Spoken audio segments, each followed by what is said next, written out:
네, 이 시간에는 오늘 주시는 성경 말씀을 함께 교독하도록 하겠습니다. 제가 홀수절을 읽으면은 회중께서 이제 짝수절을 읽어주시도록 그렇게 하겠습니다.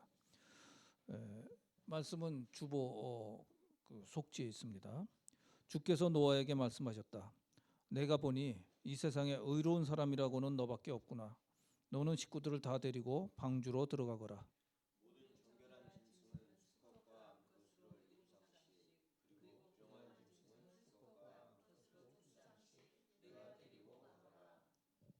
그러나 공중의 새는 수컷과 암컷 7쌍씩 데리고 가서 그 씨가 온 땅 위에 살아남게 하여라.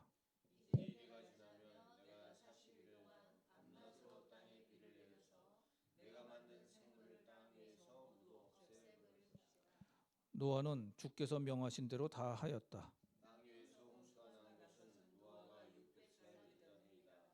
노아는 홍수를 피하려고 아들들과 아내와 며느리들을 데리고 함께 방주로 들어갔다.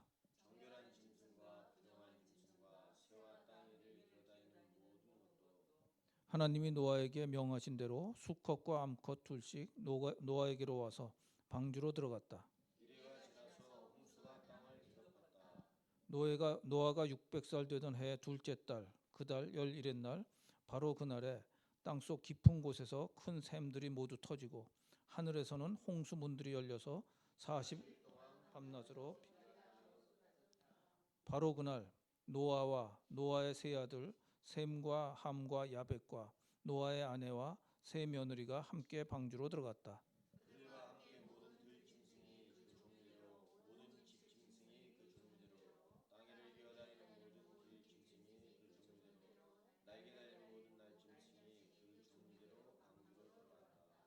살과 피를 지닌 살아 숨쉬는 모든 것들이 둘씩 노아에게 와서 방주로 들어갔다.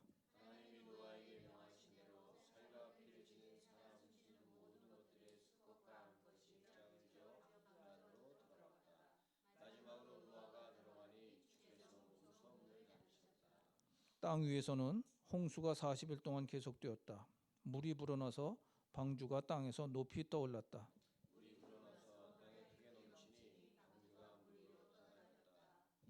땅에 물이 크게 불어나서 온 하늘 아래에 있는 모든 높은 산들이 물에 잠겼다.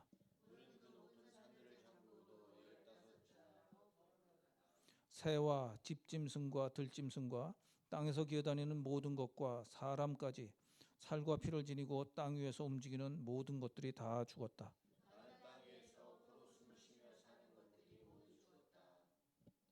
이렇게 주께서는 땅 위에 사는 모든 생물을 없애버리셨다. 사람을 비롯하여 짐승까지 길짐승과 공중의 새에 이르기까지 땅 위에서 모두 없애버리셨다. 다만 노아와 방주에 들어간 사람들과 짐승들만이 살아남았다. 다 함께 물이 불어나서 150일 동안 땅 뒤덮었다. 아멘. 네, 오늘 말씀은 우리가 좀 실감하기 어려운 말씀인데 열심히 실감하려고 해보면은 정말 무시무시한 심판이에요.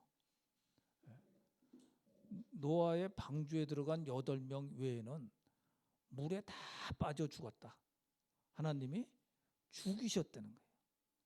심판하셨다는 겁니다. 몇 군데 이제 구절을 조금 보면서 가시죠. 2절에 보면은 정결한 짐승은 7쌍씩 그리고 부정한 짐승은 여기 표준세번역에는 2쌍씩이라고 되어 있는데 원전이나 다른 번역에 보면 한 쌍씩을 이제 이렇게 데리고 들어갔다고 합니다. 뭐 어느 게 중요한지 맞는지 이건 뭐 좀 덜 중요하고요. 그리고 이 정결한 짐승과 부정한 짐승을 이렇게 하나님이 살려놓으신 것, 그 정결한 짐승 7쌍을 이렇게 살려놓으신 뜻은 다 아실이라고 믿습니다. 이 제사용으로 써야 되기 때문에 언제 제사용으로? 홍수가 끝났을 때 제사용으로 써야 되기 때문에 이제 7쌍을 했고, 그 다음에 부정한 짐승도 한 쌍씩을 살리셨다. 이 부분이 굉장히 중요한 의미를 담고 있습니다. 우리는 쪽 특히 한국 사람들은 굉장히 그 마음 속에 획일성이 많아요. 흑백 논리가 굉장히 많습니다. 내 편, 네 편, 좋은 사람, 나쁜 사람, 뭐 훌륭한 사람, 안 그런 사람, 이런 식으로 둘로 가르는 게 너무 많아요. 근데 하나님은 부정한 짐승도 살려두기를 원하시는 거예요. 이 부분을 우리가 잘 기억할 필요가 있습니다. 그 과학자들이 이제 밝혀낸 것 중에 하나가 생태학적인 이 다양성, 이컬로지컬 다이버시티라고 하는 용어를 쓰는데, 이건 뭐냐면요, 이런 숲이나 뭐 산이나 들에 좋은 나무들, 뭐 목재로 쓸 수 있는 좋은 나무들만이 아니고 잡초들도 필요하다는 거예요. 잡초들이 없으면은 무너진다는 겁니다, 이 생태가. 그 얘기는 뭐냐, 우리 인간에게 적용하면은 우리 눈에 좀 보잘것 없어 보이는 사람들도 하나님의 계획 속에는 굉장히 중요한 역할을 하고 있다는 겁니다. 그러니까 함부로 이 사람은 훌륭한 사람이야, 이 사람은 쓸데없는 사람이 괜히 식량이나 축내고 있어, 이런 식의 얘기를 하는 것은 하나님을 모욕하는 게 된다는 거죠. 그래서 이런 부정한 짐승도 살려놓으신 하나님, 그 하나님을 우리가 기억을 하기 바랍니다. 전에도 한번 그런 말씀드렸는데, 미국에서 특히 중부, 우리 저 CMA 본부가 있는 콜럼버스, 오하이오 같은데, 오하이오 그 옆에 인디애나 뭐 이런 주들을 달려가다 보면요, 고속도로로 거기서는 또 전부 다 위반을 해요. 좀 죄송한 말씀이지만, 보통 미국은 55마일, 그러니까 우리로 말하면 88km, 혹은 조금 이제 이렇게 트래픽 없는 데서는 65마일, 뭐 조금 더 올라가죠. 한 100km 정도, 이렇게 105km 이 정도 이제 속도 제한인데, 거기서는 120, 130, 140을 놔도 뭐 길이 너무 그냥 곧바로 돼 있어가지고 하나도 불안한 게 없어요. 그런데 양옆에 두 가지 식물만 있어요. 두 가지 식물. 뭐가 있느냐? 키가 작은 거는 콩밭이고요, 키가 큰 건 옥수수밭이에요. 몇 시간을 달려도 콩과 옥수수뿐이에요. 왜 그 작물들을 키우느냐? 전부 축산용 사료들입니다. 우리 저 윤충효 박사님 훨씬 잘 아실 일들이지만, 축산용, 그러니까 특히 소고기, 인간들이 소고기를 먹기 위해서 사람이 20-30명이 먹을 만한 20-30끼가 될 만한 그 콩과 옥수수를 한 끼 소고기에 다 이렇게 집어넣는 거예요. 수많은 나라에서 수많은 사람들이 굶어 죽고 있는데, 한쪽에서는 고기를 먹기 위해서 그렇게 이제 그걸 낭비를 하고 있죠. 그것만이 아니고 그렇게 자연의 이 생태학적 균형을 깨뜨리고 콩과 옥수수만을 심어 놓으니까 그 지역에 알 수 없는 병들이 많이 생깁니다.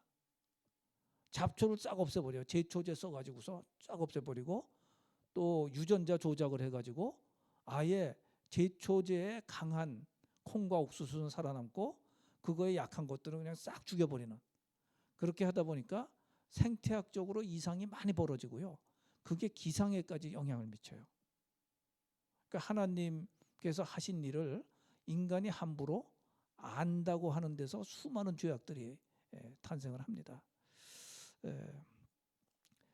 자, 일단은 그 다음 부분을 조금 더 보겠습니다. 오늘은 어찌 보면은 현대 과학자들이 밝혀낸 이 지구의 진실을 조금 살펴보고자 하는 시간을 갖기를 원합니다. 이 홍수가 실제로 있었을까 없었을까를 판단하려면은 우리가 살고 있는 현실이 과학적으로 어떠한가를 알 필요가 있어요.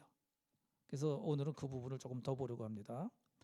자, 600세 때에 홍수가 시작이 됐고, 그런데 9절에 보면은 노아에게 명하신 대로, 하나님이 명령하신 대로 암수컷이 짝을 지어 가지고 제 발로 나와서 이 방주를 탔다는 거예요.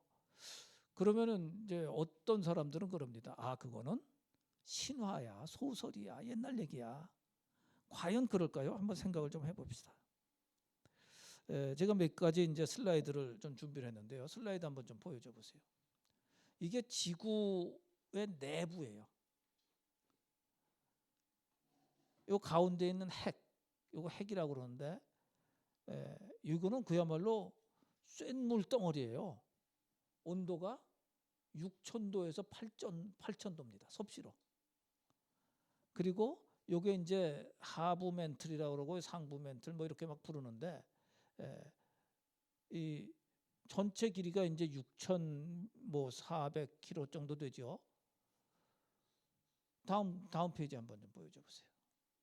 이거를 요렇게 자르면은, 여기 뭐 어퍼 멘틀, 로어 멘틀, 아우터 코어, 이게 액상이라는 거죠. 거의 쇳물이에요. 쇳물. 혹시 저 포항제철의 그 용광로와 거기서 쇠 나오는 거 보신 적 있으시면은 이게 실감이 나는데, 그게 몇 돈지는 모르지만 딱 나올 때 보면은 딱 이 색깔로 나옵니다. 쇠가. 그리고 공기 중에서 온도가 내려가면서 슬슬슬 색깔이 이렇게 변해가지고 나중에는 쇠 모양이 되거든요. 색깔이. 그러니까 이 속은 뭐냐? 여기는 딱딱하대요. 이게. 근데 여기까지는 액체 같은 쇳물 상태라는 거예요. 그래서 쇠가 완전히 액상이고, 요 부분은 뭐냐? 이쪽은 뭐라고 되냐면, 액체는 액체인데 좀 꾸덕꾸덕한 액체 있죠. 그런 상태인 거예요.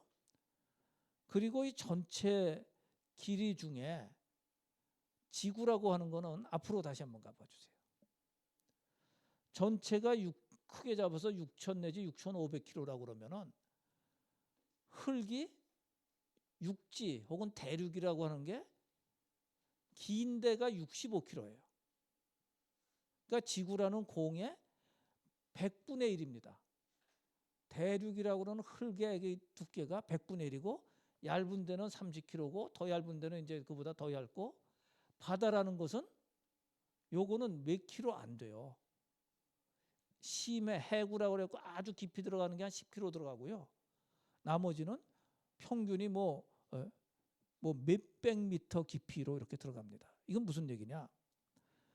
이 전체가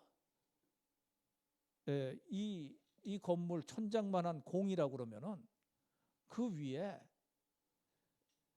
조금 두꺼운 종이 하나 발라놓은 것 같은 거예요. 그래서 바다는 종이 한 장을 이렇게 물로 발라놨고, 육지라는 것은 그 종이 한 서너 배 정도, 그게 육지며 대륙입니다. 우리가 그 속에서 살고 있는 거예요. 우리 여기 여자분들 보면은 집에서 그 곰국 같은 거 끓이잖아요.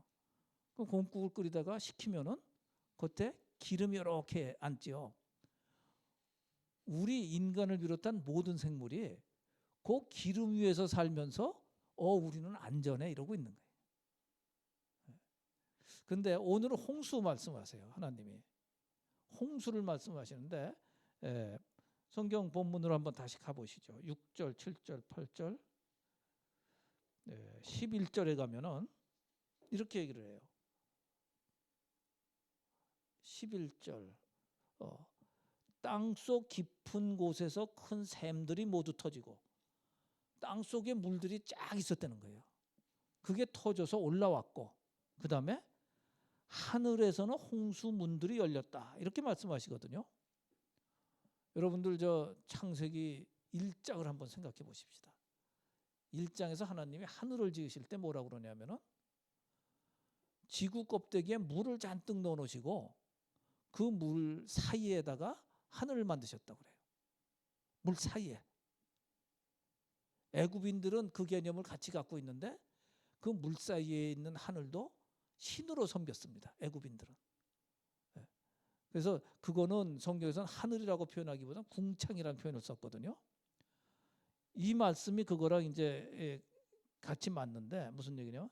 소위 그 당시에 궁창 위의 물이라고 하던 것들이 노아의 홍수 때 다 쏟아진 것 아니냐. 지금도 하늘 위에 물이 있는 거 아시죠? 구름이 하늘 위에 있는 물입니다. 그게. 구름이 왜 하얗게 보이는 줄 아세요?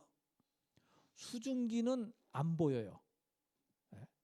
습기가 있고 공기 중에 들어가지만 그 온도와 습도 이런 것 때문에 수증기는 안 보이는데 어느 온도를 넘으면은 넘으면이라기보다 그 몇 도 이하가 되면은 그 상황에 따라 가지고 그게 수증기가 물방울이 돼 버려요. 아주 미세한 물방울. 그게 눈에 보이면서 그게 이 구름이 되는 겁니다.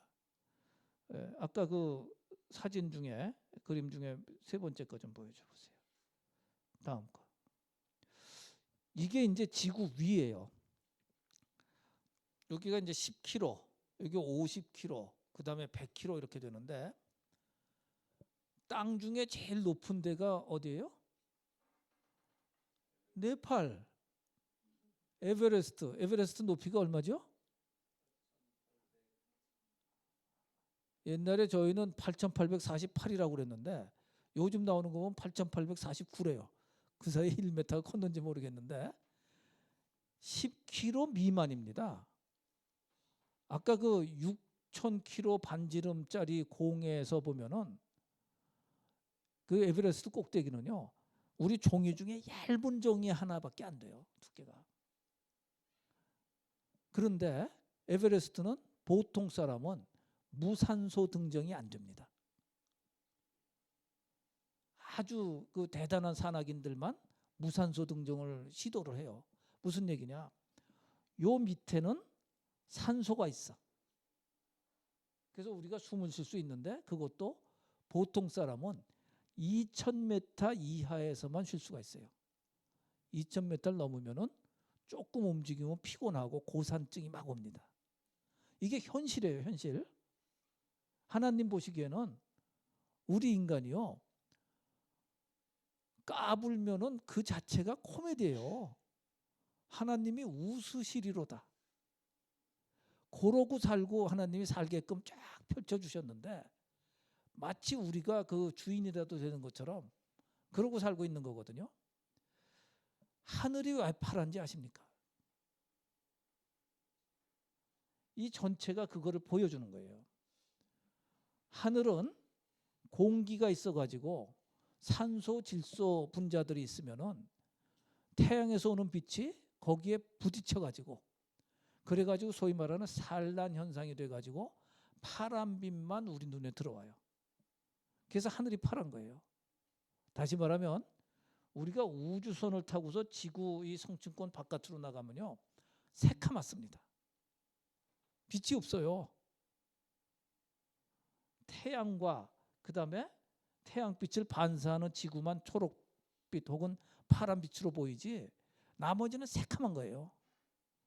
하늘이 요 정도를 하늘이라고 할 수도 있고 뭐 많이 잡아서 여기까지 하늘이라고 할 수도 있는데 하늘은 얇은 아주 얇은 종이 같던가 아니면은 많이 올라간다 그래도 약간 두꺼운 종이 정도밖에 안 되는 거예요.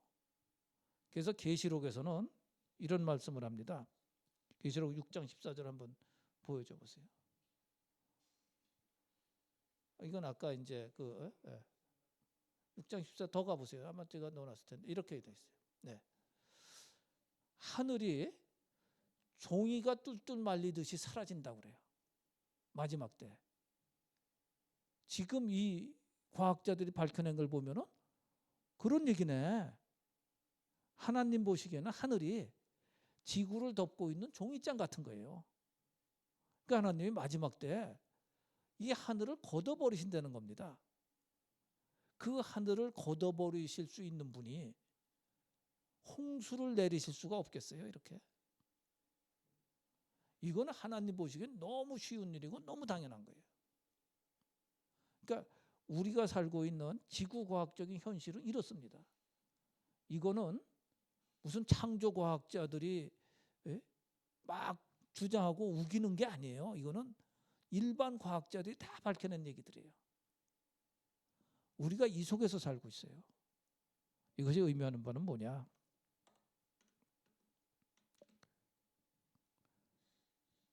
이런 표현은 조금 좀 지나친 표현이지만 우리가 사는 게 아니다. 어떤 면에서 파리 목숨같이 살고 있는 거야. 그런데 마치 우리들의 생각 속에는 우리가 영원히 살 것처럼, 우리가 꽤나 힘이 있는 것처럼, 꽤나 지식이 있는 것처럼 이렇게 교만하다는 거죠. 하나님이 보시면 그게 얼마나 우습겠어요. 예? 이 얄팍한 종이장, 그것도 요즘 소위 화석 연료를 자꾸 써가면서 그거를 데피니까 아까 그 하늘 그림 좀 다시 보여주세요. 요즘 이제 인식한 게 여기에 탄소가 끼니까 지구를 둘러싸고 있는 종이장이 비닐 종이처럼 돼버렸어요. 그 블랭킷 효과라고 그래요. 그래서 지구를 둘러싸고 있는 열이 빠져나가질 않아요. 이게 지구온난화 얘기입니다. 인간의 교만 혹은 그 돈을 추구하는 인간의 그 잘못된 우상숭배 때문에 인간이 스스로 멸망의 길로 가고 있는 거예요. 생각을 해보세요. 그 지구 가운데서는 그 불덩어리가 계속 돌고 있고 그 위에 얄팍하게 육지를 만들어 가지고 거기다가 나무도 자라고 풀도 자라고 각종 짐승도 있게 하시고 하늘은 파랗게 하시고 아름다운 자연, 인간의 눈으로 보기에 정말 절묘한 자연을 만들어 주셨는데 그거를 인간 스스로가 욕심 때문에 깨뜨리고 있는 거예요. 이게 과학자들이 밝혀낸 현실입니다. 성경의 창세기 1장부터 11장까지가 결코 신화가 아니에요.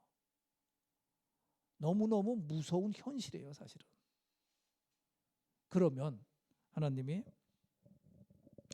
우리를 그렇게 살게 하신 것은 무슨 뜻일까?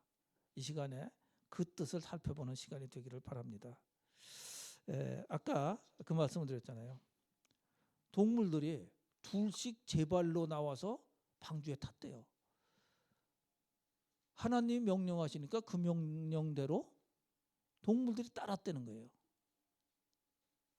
동물들에게 그런 기능이 있다는 겁니다. 이거는 우리가 알지 못하는 것들이 너무너무 많아요.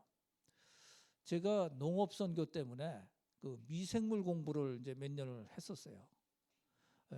그때 얘기가 인류가 찾아낸 미생물 종류가 한 300만 정도 될 거라고 그래요. 근데 알 수는 없다.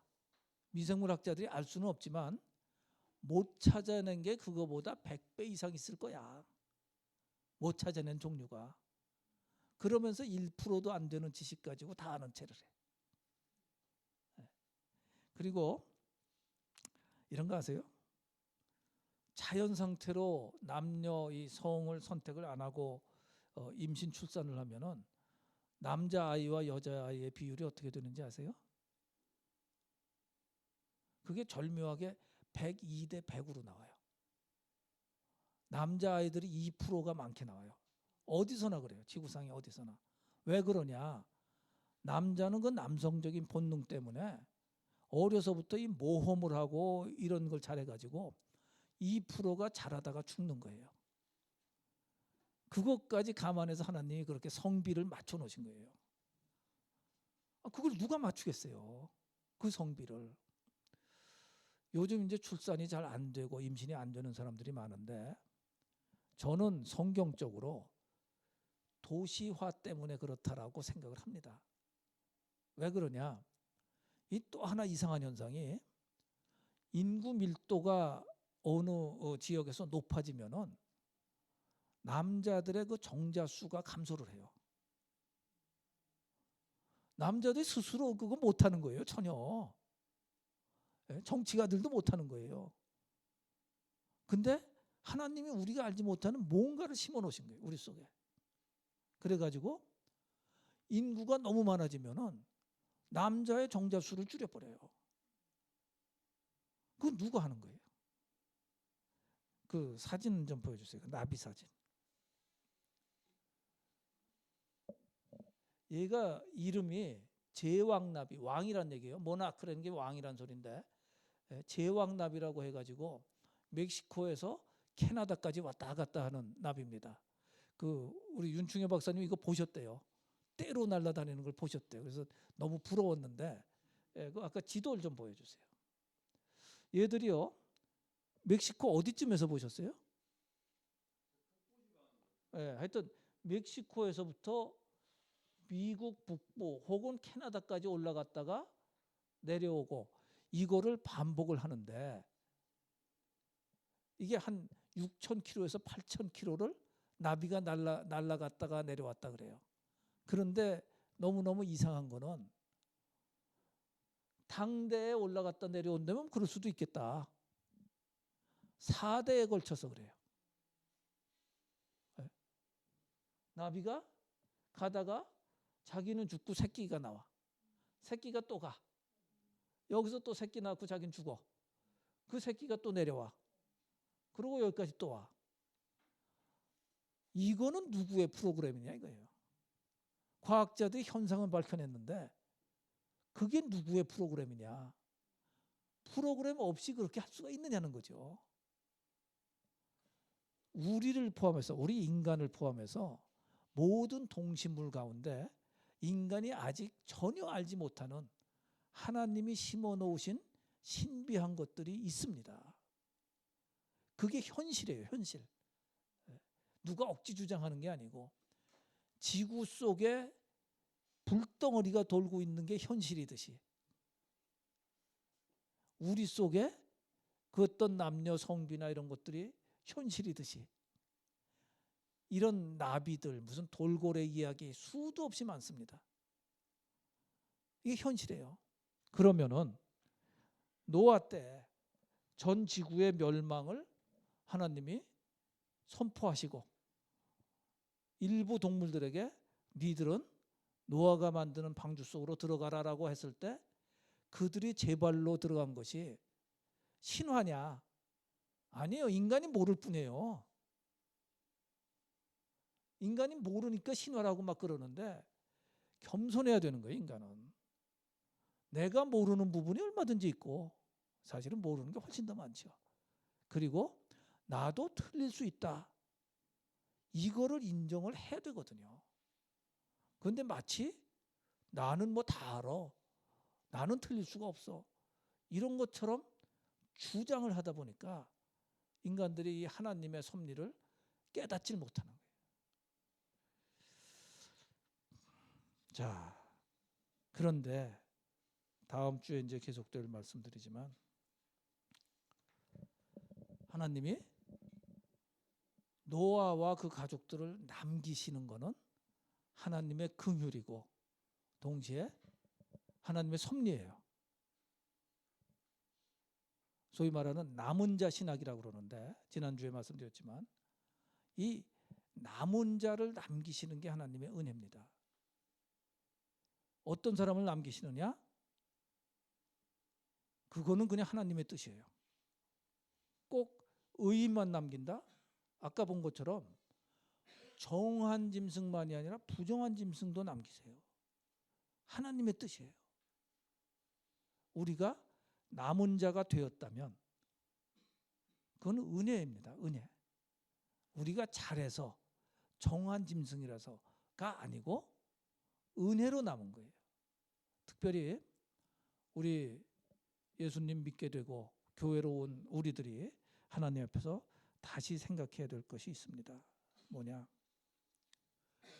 우리가 훌륭하기 때문에 우리가 믿음이 좋기 때문에 남은 자의 반열에 들어선 것이라는 착각을 버리시기 바랍니다. 하나님은 모든 인간은 다 죄를 범하였기 때문에 하나님에 의해 이르지 못한다고 선포하셨어요. 그러면 모든 인간 중에 우리도 들어가는 거예요. 우리도 죄인인데 하나님을 알게 된 거는 하나님의 적극적인 선택이고 은혜인 거예요. 그래서 은혜로 남았다는 사실을 잊어버리면 크리스찬이 아닙니다. 은혜로 살고 있다. 은혜로 여기까지 왔다. 그런데 중요한 부분에서 큰 은혜를 받았는데 자질구레한 거에서 더 줘, 더 줘, 더 줘 이러는 것은 얼마나 큰 은혜를 받았는지를 모를 때 그러는 거예요. 우리를 남은 자 반열에 살게 하신 하나님께서 먹고 입는 거를 염려하게 하시겠어요? 그것은 다 믿지 않는 자들이 구하는 것, 이방인들이 구하는 것이고 우리는 주 안에서 안심하고 우리에게 맡겨진 일을 하면 됩니다. 나 마지막 부분을 좀 보겠습니다. 21절부터 보면은 다 죽어요. 다 죽었어. 그리고 공중의 새까지 뭐 내려와서 쉴 데가 없으니까 다 쓸어버림을 당하였으되 오직 노아와 그와 함께 방주에 있던 자들만 살아남았더라. 여기서 마지막으로 한 가지 또 배워야 될 건 뭐냐? 방주를 짓는데 몇 년 걸렸다고 그랬죠? 100년이 걸렸어요. 100년이. 무슨 얘기냐? 현실을 제대로 안다면 그리고 말씀을 안다면 그 말씀대로 우리가 심판을 맞이할 준비가 돼 있어야 됩니다. 그거를 어떻게 말하면 재물을 하늘에 쌓아놓는 자라는 표현이기도 하고 그리고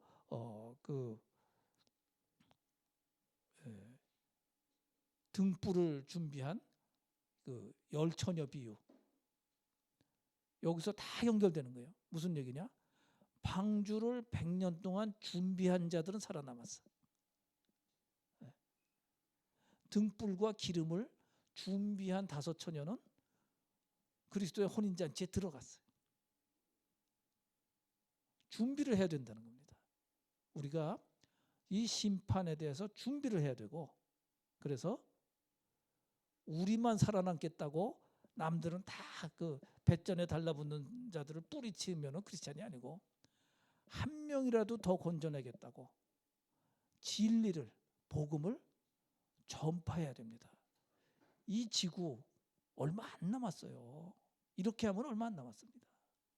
그래서 우리는 환경에도 신경을 써야 돼요.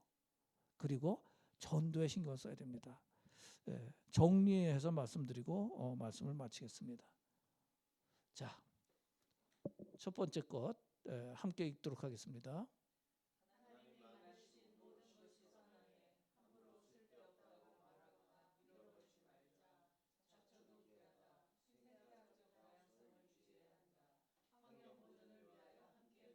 네, 크리에이션 케어라고 합니다. 요즘 선교에서 아주 뜨거운 이슈입니다. 두 번째,